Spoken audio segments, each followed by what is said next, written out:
Hi, I'm Scott Wilson, the senior pastor of the Oaks Fellowship here in Dallas, Texas.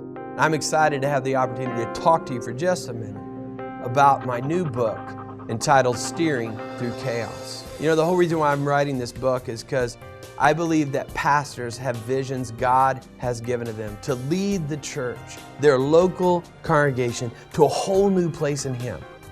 That's not always easy to do.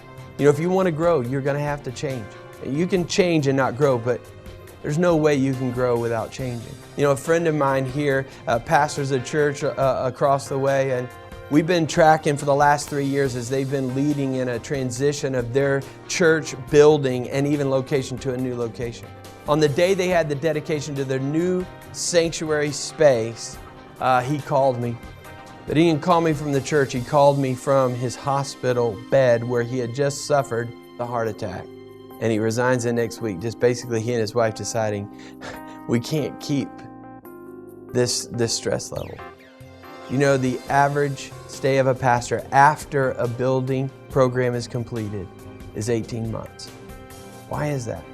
Stress, man. It's not just about the money and about the building, it's about the relationships that are stressed during that transition time. The hope that I have in this book is that it becomes a tool, a help to pastors and staffs and elder teams as they're going, God, you're leading me this, but how do I take them there? This becomes a handbook to help people lead their church through the transition to the change that God is calling them to make. But how do you do that and still survive? Well, that's what this book is all about. To steer the church through the chaos of change and to live to tell about it.